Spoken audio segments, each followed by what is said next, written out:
A stranger gave me everything I wanted. Yesterday, he told me what he wants. There's 3 rules you learn too late. Rule 1. Desperate people make deals they don't understand. Rule 2. Perfect gifts always have invisible prices. Rule 3. When someone says they want nothing in return, they're lying about the timing, not the cost. I learned all 3 rules yesterday when the man in the gray suit knocked on my door at exactly 3:33 p.m. and told me what he wanted after 7 years of silence. But I should start at the beginning, back when I thought finding $50,000 in unmarked bills on my kitchen table was the universe finally cutting me a break instead of the first payment on a debt I didn't know I was accumulating.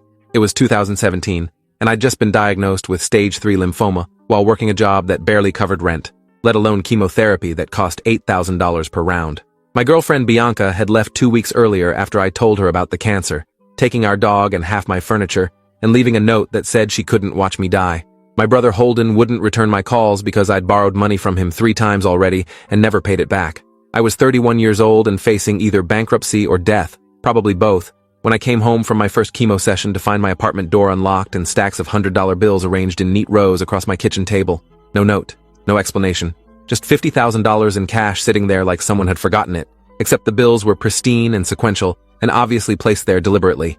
I should have called the police immediately. That's what normal people do when they find mysterious money in their locked apartment. But I wasn't normal people anymore. I was dying people. The kind who calculate how many months of treatment 50 grand could buy and decide that questions about origins are less important than not dying at 31. So I took the money to the bank in a duffel bag and deposited it in increments small enough not to trigger federal reporting requirements, a technique I'd learned from a documentary about money laundering.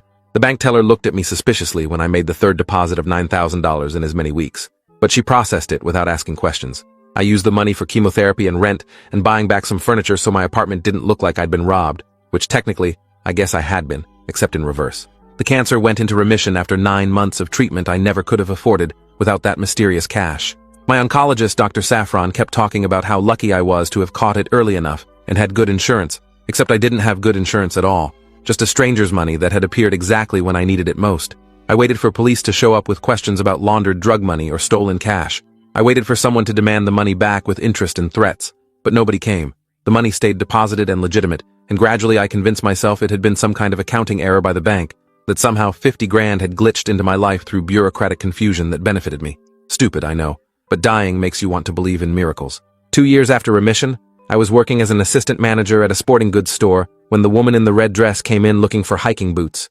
She was probably mid-50s with silver hair cut short and eyes that looked like they'd seen things they couldn't forget. She spent 40 minutes trying on different boots while I brought out boxes and made small talk, until finally she leaned close and whispered that